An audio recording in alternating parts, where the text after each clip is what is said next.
My parents wanted me to hand over the $30,000 I saved for college to my sister, so she get an apartment.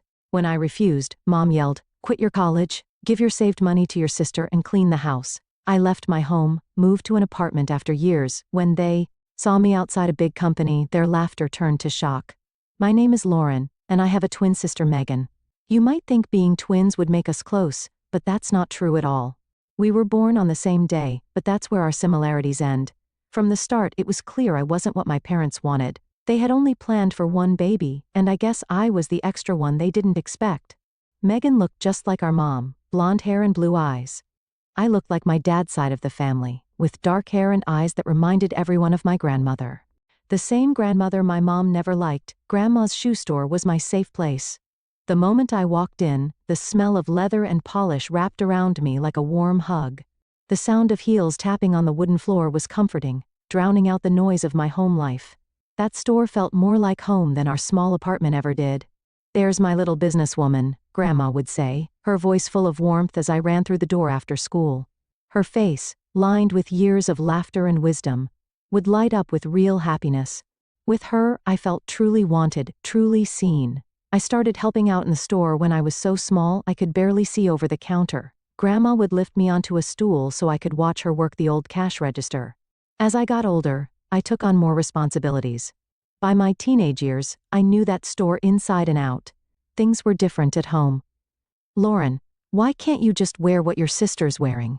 Mom would sigh, trying to squeeze me into another frilly pink dress. "It looks so cute on Megan." I'd look in the mirror, feeling ridiculous in a rhinestone-covered sweatshirt with a big seal on the front. "I look stupid," I'd mutter. As we grew up, the differences in how they treated us became even clearer. Megan was the perfect princess who could do no wrong. Me? I was just there. I was the hard worker. "Lauren, you need to work hard and make something of yourself," Dad would say. "Then you can help take care of your sister and us." "But we're the same age," I'd protest. "Why does a Megan have to work hard too?" Mom would give me that look, the one that meant I was being difficult again. "Your sister has other talents," she'd say. "You need to focus on being responsible." Responsible. That was just their way of saying, do everything we tell you and don't complain. We lived in a tiny apartment. Dad worked as an insurance agent and Mom was a shop assistant. Money was always tight, but somehow Megan always got what she wanted. New clothes, the latest gadgets, whatever it was, she had it. The only thing that gave me hope was Grandma's secret stash. Dad's mom had given my parents a lot of money when we were born. It was supposed to be for our college education, both of us. "Remember, Lauren? Grandma had told me once when I was staying at her house that money is for you and Megan to go to college. Don't let anyone tell you different."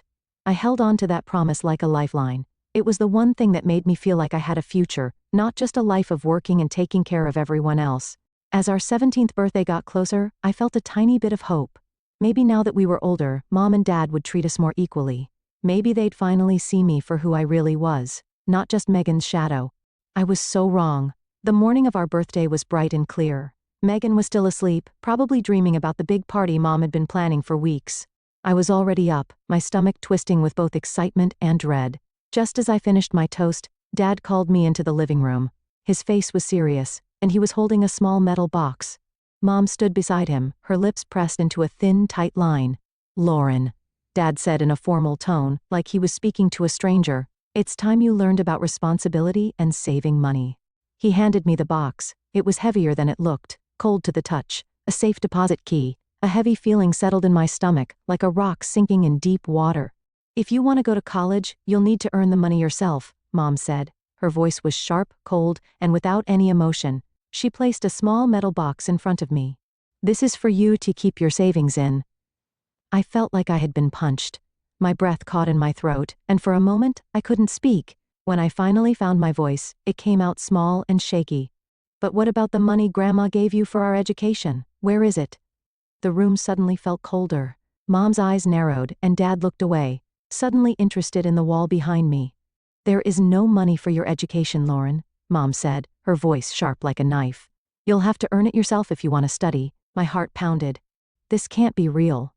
"But Grandma told me," I started, my mind racing. Mom cut me off before I could finish. Her voice was firm and full of warning. "You are not to say a word about this to your grandmother," she snapped. Her eyes flashed, making my blood run cold. If you do, I will make sure you never see her again. Do you understand? I swallowed hard and nodded, unable to speak. Grandma was the only person in my life who truly cared about me. She was the only one who made me feel seen, important. The thought of never seeing her again was unbearable. I clenched the small key in my fist so hard that the sharp edges pressed into my palm, but I barely felt the pain. Meanwhile, the apartment buzzed with excitement. Megan's friends filled every corner of the room, laughing and chatting loudly. I stood in the kitchen, feeling invisible. Mom had made it clear. I wasn't allowed to invite anyone. This is Megan's night. Lauren, come on, it's cake time, Dad called, his voice too cheerful, like he was trying to cover up the truth. Dragging my feet, I walked to the living room. Megan sat in front of a giant cake, her face glowing as the candles flickered in front of her. Everyone started singing. She closed her eyes, made a wish, and blew out the candles. The room exploded with cheers and claps. I picked up the knife and quietly cut the cake, handing out slices to Megan's friends. No one even noticed me. Finally, I took a small piece for myself. The frosting was way too sweet, making my stomach twist. Then I noticed Mom and Dad exchanging a look. I knew that look. It meant something big was coming. Megan, honey, we have a surprise for you, Dad said, smiling. Come with us to the parking lot, Mom added, excitement in her voice. Megan jumped up, her eyes wide with anticipation. She practically ran out the door, with Mom and Dad following close behind. 15 minutes later, she came back inside, her face glowing with happiness. She held up a set of car keys, twirling them around her finger. Mom and Dad got me a car, she squealed, her voice full of excitement. Can you believe it? The room erupted in cheers. Her friends ran up to her, laughing, hugging her, and asking to see it. I just stood there, my fingers still gripping the empty plate. They bought Megan a car, and all I got was a key to an empty box. I have the best parents ever, Megan squealed, skipping over to where I sat. She dangled the car keys in front of my face, grinning. So, sis, what did you get me for our birthday? I just stared at her, my mind completely blank. A car. They bought her a car. And what did I get? An empty safe deposit box and a future full of debt. Well, Megan pressed, her smile turning smug. Where's my gift? Something inside me snapped. My absence, I spat, standing up so fast my chair almost fell over. That's my gift to you. Enjoy it.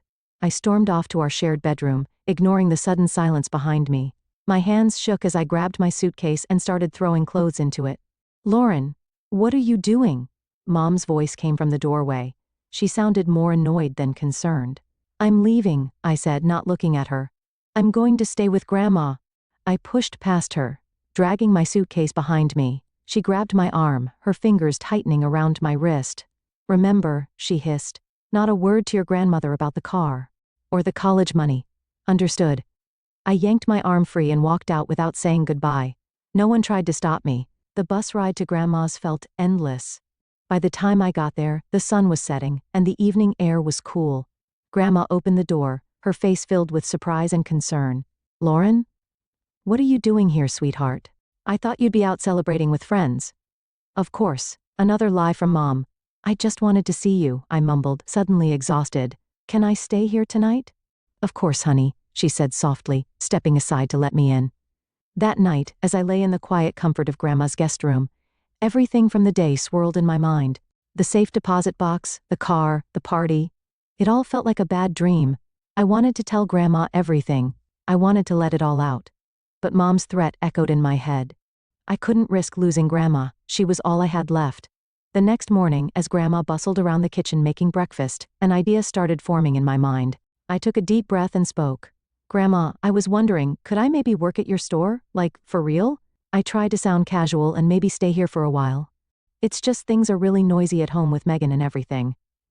Grandma turned to me, spatula in hand. Her face softened, and a warm smile spread across her lips. Oh, sweetheart, of course you can, she said. I'd love to have you around more. Just like that, my life changed. After school, I started working at Grandma's shoe store, learning more about how the business worked. She was patient, teaching me everything from managing inventory to handling difficult customers. Every evening, we closed up the shop together and walked home. Grandma would cook dinner, asking me about my day and actually listening to my answers. For the first time in my life, I felt truly cared for, truly loved. Days turned into weeks and weeks into months. I never went home. Honestly, I didn't want to. Mom and Dad never called. They never checked in. It was like I had disappeared from their lives, and they were perfectly fine with it. Grandma insisted on paying me a full salary, saying I had earned it fair and square. I saved every penny I could, watching my bank account slowly grow. But even with Grandma's kindness, college still felt like a distant dream. No matter how much I saved, it was never quite enough. Before I knew it, my 19th birthday came and went. Then high school graduation arrived. I sat in the auditorium, watching as Megan's name was called. Mom and Dad cheered loudly from the crowd, their faces beaming with pride. When my name was called, only Grandma clapped from the back row, her excitement filling the empty space where my parents' love should have been. After the ceremony, I stood and watched as my parents fawned over Megan, taking pictures, handing her gifts, hugging her like she was the greatest thing in the world. They didn't even look at me. It hurt. But at this point, I was almost used to it. "You did good, kiddo," Grandma said, pulling me into a tight hug. "I'm so proud of you." On the drive home, I took a deep breath. My heart pounded as I finally said the words I had been holding in. "Grandma, I think I'm not going to college this year." Grandma frowned in confusion. "But why, sweetheart?" she asked. "I gave your parents money for both you and Megan's tuition. There should be plenty for you to go." My stomach twisted. Mom's threat echoed in my head. I scrambled for an answer. "I just want to save up more money first," I said, hoping my voice sounded steady. "I want to be able to rent an apartment near campus, pay for my own place, be more independent." Grandma studied me closely. I held my breath, praying she wouldn't see through my lie. Finally, she nodded. "That's very mature of you, Lauren," she said. "If that's what you want, I'll support you." I exhaled, relieved. So that's what I did. While Megan packed up for college, getting new clothes, dorm supplies, and everything she could ever need, I threw myself into work. Every day at the store taught me something new, not just about shoes, but about life, business, and myself. Living with Grandma and working at the shoe store became my new normal. Every morning I woke up early to help Grandma with breakfast, then headed to the shop. The smell of leather and polish, once my escape, now felt like home. I threw myself into work with more focus than I had ever known.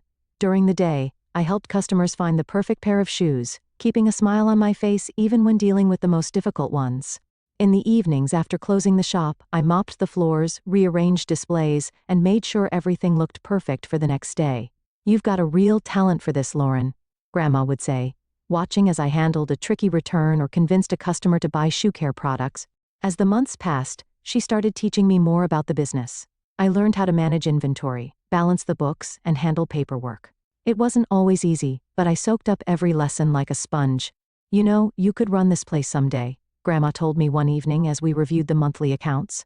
"You have a real business mind, just like your grandfather." Her words filled me with a pride I had never felt before. For the first time in my life, someone saw potential in me. But even as I threw myself into work, my dream of college never faded. Every paycheck I received, I saved almost all of it, only spending what I needed for basic things. It wasn't easy. I'd see girls my age walking past the store with shopping bags, laughing with their friends. I'd watch them try on beautiful shoes that I could afford with my employee discount, but I chose not to buy them. Every time I turned down a night out or a new outfit, I reminded myself of my goal. The year flew by in a blur of shoeboxes, receipts, and saved paychecks. Then one day, I checked my bank account and stared at the number on the screen, hardly believing it. I had done it. I had saved enough for college. With shaking hands, I picked up my phone and dialed a number I hadn't called in a year. After a few rings, Mom answered, her voice surprised. "Hello." "Hi, Mom," I said, trying to keep my voice steady. "I just wanted to let you know, I've saved enough for college. I'm applying for next semester." There was a long silence.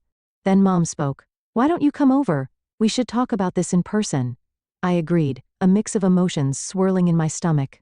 After hanging up, I caught my reflection in the store window.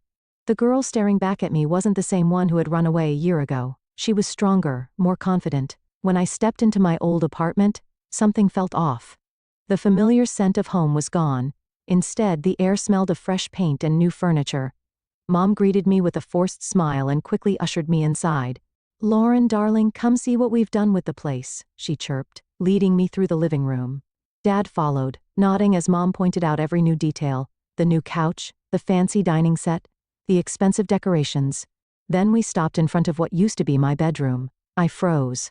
The door swung open, revealing a perfectly decorated space straight out of a Pinterest board. but it was clearly designed for one person. We had a designer come in. Mom gushed, beaming. Isn't it just perfect for Megan? I stood there, feeling like a stranger in my own past. Where's all my stuff? I asked, my voice barely above a whisper. My books, my photos, everything I left behind? Mom and Dad exchanged a quick glance. Oh, honey, Mom said, her voice too sweet, too fake. We had to clear out all that old junk, you understand, right? We needed to make space for fresh energy. I felt like I had been punched in the stomach. Years of memories.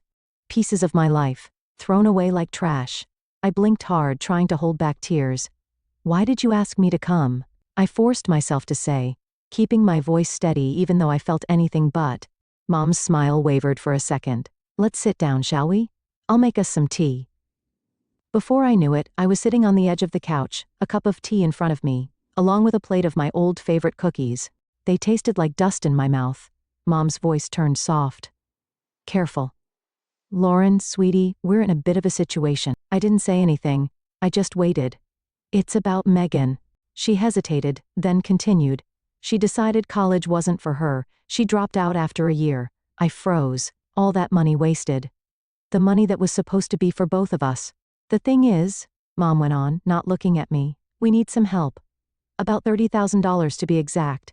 I almost choked on my tea. What? But that's most of the money I saved for college. Mom sighed, reaching out to pat my hand. I clenched my fingers into a fist, resisting the urge to pull away. Lauren, do you really need college? She asked, her voice dripping with fake sympathy. You're doing so well at Grandma's store, and living with her, you don't have many expenses. My mind was spinning. I couldn't believe what I was hearing. Mom leaned in slightly, lowering her voice like she was sharing a secret. Megan needs an apartment. She has a boyfriend now, and they want to live together. We thought we could use the money for a down payment on a mortgage. She trailed off, suddenly realizing what she had just admitted. Her eyes darted to Dad, whose face had gone stiff with discomfort. Silence filled the room, thick, heavy, full of unspoken truths. I took a deep breath, bracing myself against the wave of emotions threatening to pull me under. Then, I looked her straight in the eyes and said, no. I stood my ground, my voice steadier than I expected. No, I won't give you the money. Mom's face changed in an instant. First she went pale, then her skin turned red with anger. Her eyes narrowed, filled with fury. Why don't you sell Megan's car? I continued. Or use the money Grandma gave you for my college? Mom's lips curled as she spat out her next words, her voice full of venom. There's no money left, Lauren. Each word hit me like a punch. We spent it all on Megan's car, the house renovations, new furniture, clothes. And now, the car is totaled. Megan had an accident while drunk. Insurance won't cover it. I felt sick. All that money meant for my future, gone. Thrown away on luxury, carelessness, and Megan's reckless choices. But Mom wasn't done. Her voice suddenly softened, turning sickeningly sweet. Besides, she cooed, girls don't really need college. You should focus on finding a good husband. The casual way she dismissed my dreams, my hard work, my entire future lit a fire inside me. What about me? I asked, my voice shaking with anger and disbelief. What about what I want? Mom waved her hand as if swatting away an annoying fly. We are thinking of you, Lauren. This apartment will be yours after we're gone. Isn't that enough? I couldn't help it. I laughed, a cold, bitter laugh. I don't want your apartment. I want an education. Mom's face twisted with rage, turning into something almost unrecognizable. She stepped closer, her voice dropping to a low, threatening growl. You will do as you're told, Lauren. Give us the money, now. But something inside me had shifted. The fear that had controlled me for so long cracked, then shattered completely. For the first time in my life, I wasn't afraid of her. With a speed that surprised even me, I ducked under her outstretched arm and bolted for the door. Their voices followed me down the stairwell, a storm of threats, curses, and desperate demands. But with each step I took, their words lost power over me. By the time I stepped outside, the cool evening air hit my face, clearing my head like a splash of cold water. My mind was racing. Then, like a bolt of lightning, a thought stopped me in my tracks. Why hadn't I told Grandma about the money? The money she had given my parents for my education, the money they had wasted on Megan. I had been silent out of fear. Fear that Mom would follow through on her threat to keep me away from Grandma. But I was 19 now, an adult. They couldn't control me anymore. They couldn't decide who I could or couldn't see. And for the first time in a long time, I knew exactly what I had to do. I stepped into Grandma's house, and before I could stop myself, the words poured out like a broken dam. I told her everything about the money she had given my parents for Megan and me to go to college, how they had spent it all on Megan, how they made me earn my own way, and then tried to take that from me too. Grandma listened, her face growing darker with every word. When I finally finished, she was silent for a long moment, her hands clenched tightly in her lap. Then, in a low, furious voice, she muttered, "Those lying manipulative." She took a deep breath and shook her head. "Lauren, I'm so sorry. I should have checked on this years ago." Before I could say anything, she was already on her feet, phone in hand. I watched in awe, and maybe a little fear, as she dialed my parents' number. What happened next was like watching a storm roll in. At first my parents denied everything, but Grandma was relentless. Her voice grew sharper with every excuse they made, rising higher every time they lied. Finally they cracked. "How dare you?" I heard Dad shout through the phone. "Lauren, you ungrateful little snitch." Grandma's eyes flashed dangerously. "Don't you dare speak to her like that," she snapped. Then without another word she hung up. She turned to me, her expression softening. "Lauren, sweetheart, I promise you this. I will protect your future. You focus on your dreams and let me handle them." The next few weeks flew by as I threw myself into college applications. For the first time in my life, I was chasing my dreams, free from my family's control. It felt unreal. Then one afternoon, out of nowhere, my phone rang. It was Megan. "Hey sis," she chirped, her voice bright and casual, as if nothing had happened between us. "I need a favor. Can you lend me $6,000? I almost choked. "What for?" "There's this amazing online course," she said excitedly. "It teaches women how to seduce rich men. I'm gonna land myself a millionaire, get rich quick. I'll pay you back, I promise." I stared at my phone, stunned. "Megan, that's insane. And disgusting. I'm not funding that." "Oh, come on," she whined. "Don't be such a prude. I broke up with Patrick, and I don't want some boring, ordinary life. I want wealth, luxury." "No," I said firmly. "Absolutely not. Don't call me again for stuff like this." I hung up, feeling a strange mix of pity and disgust. That was the last time I spoke to Megan or my parents.